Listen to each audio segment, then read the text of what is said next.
प्रश्नावली 3.3। इस प्रश्नावली में हम दो वास्तविक फलनों का योग, अंतर, गुणन तथा भाग का अध्ययन करेंगे।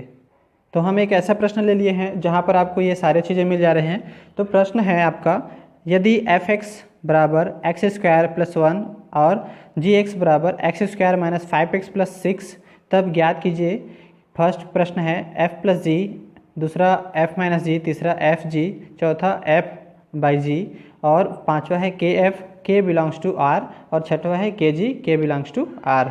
और संकेत भी यहाँ पर दिया गया है डी एफ बराबर आर, डी जी बराबर आर और यहाँ पर दिया गया है डी एफ इंटरसेक्शन डी जी बराबर आर। यानी कि यहाँ पर आपको प्रांत भी बता दिया गया है कि इसका संकेत यहाँ पर बताकर बताया गया है कि प्रांत कैसे लेना है। तो चलिए हल हम यहाँ पर देख रहे हैं। तो सबसे पहले हम जो दिया गया है वो हम देख रहे हैं। तो यहाँ पर हमारा क्या हो जाएगा, सबसे पहले हम यहाँ देख पाएंगे कि f such that r tend to r। तो ये हमारा f(x) का मान है। तो यहाँ बता सकते हैं f(x) का वैल्यू हमारा दिया गया है एक्स स्क्वायर प्लस 1 और दूसरा हमारा जो बताया गया है वो g फलन के लिए है। तो g such that r tend to R, यानी कि यहाँ पर हम देख सकते हैं कि g(x) का जो मान है वो हमारा बताया गया है x square minus 5x and plus 6। फिर आते हैं, हमें जो संकेत यहाँ पर दिया गया है कि D F is equal to हमारा बताया गया है आर। तो यहाँ पर हम देख सकते हैं D F is equal to R और उसके बाद आपको दिया गया है डी जी फलन जो आपका दिया गया है आर। इसलिए यहाँ पर हम देख रहे हैं कि D F intersection D G is equal to R. तो चलिए इस नियम के आधार पर हम प्रश्नों को हल करते हैं। तो सबसे पहला हम यहाँ पर ले लेते हैं, फर्स्ट प्रश्न यहाँ पर दिया गया है f प्लस जी। तो इसका हल हम यहाँ पर देख रहे हैं f प्लस जी के लिए। तो f प्लस जी को हम जब फलन के रूप में लेंगे तो f प्लस जी एक्स यहाँ पर हो जाएगा और इस प्रकार जब इसको हम क्या करेंगे, विस्तार करेंगे तो ये हमारा हो जाता है f एक्स फलन और यहाँ पर हो जाते हैं g एक्स फलन। तो ये दो फलन है, इसको हम यहाँ पर देखते हैं f(x) का मान और g(x) का मान यहाँ पर।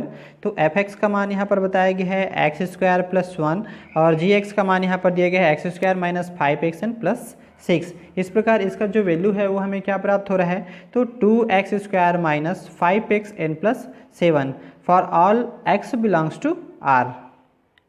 तो यहाँ पर x जो है एक वास्तविक संख्या है और यहाँ पर उसका प्रांत भी यही होगा, क्योंकि वास्तविक संख्या रखने से ही उसका जो प्रांत है वो हमें प्राप्त होता है।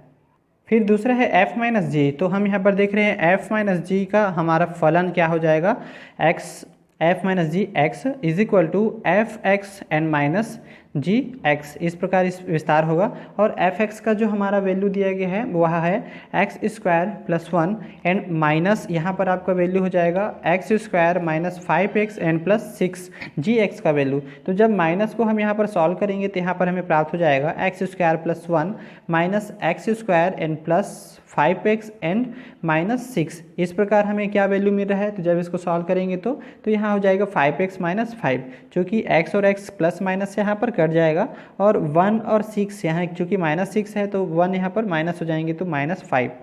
तो इस प्रकार ये आपका क्या वैल्यू मिल रहा है 5x minus 5 for all x belongs to r। तो यहाँ भी आपका क्या है, प्रांत आपका वास्तविक संख्या ही होगा, चूँकि x का कोई भी वैल्यू रखेंगे तो हमें वास्तविक संख्या प्राप्त होगी।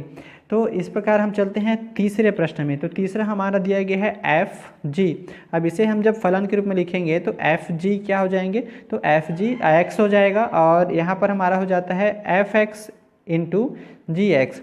फिर हम दोनों का वैल्यू यहाँ पर पुट करेंगे तो यहाँ पर हमारा वैल्यू हो जाता है एक्स स्क्वायर प्लस 1 एंड यहाँ पर हो जाएंगे एक्स स्क्वायर माइनस 5x और प्लस 6। इस प्रकार जब इसको हम सॉल्व करेंगे तो हमें यहाँ पर प्राप्त हो जाएगा x की पावर 4 माइनस 5x की पावर 3 एंड प्लस 7x की power 2 and minus 5x plus 6 और फॉर ऑल यहाँ पर हो जाता है x बिलोंग्स टू r।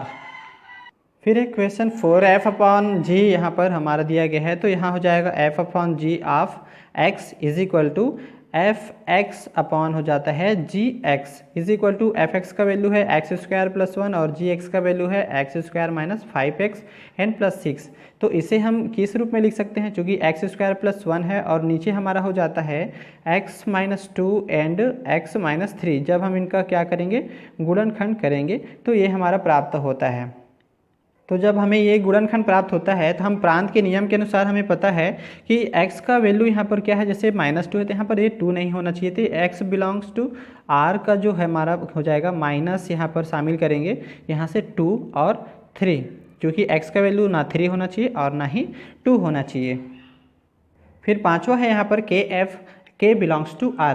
तो यहाँ पर हमारा k का फलन हमारा हो जाएगा, चूँकि k हमारा क्या है, एक नियतांक है और नियतांक को हम बाहर कर देते हैं तो यहाँ पर हो जाता है k और यहाँ हो जाएंगे fx, यानी कि k fx is equal to यहाँ पर हमारा मान होगा k f का वैल्यू हमारा क्या है, तो x² + 1, इसलिए इसका जो वैल्यू हो जाता है यहाँ पर आपका k x² + 1 और साथ में आपका हो जाएगा for all x belongs to r, यानी कि ये भी आपका क्या है, प्रांत इसका वास्तविक संख्या प्राप्त होता है।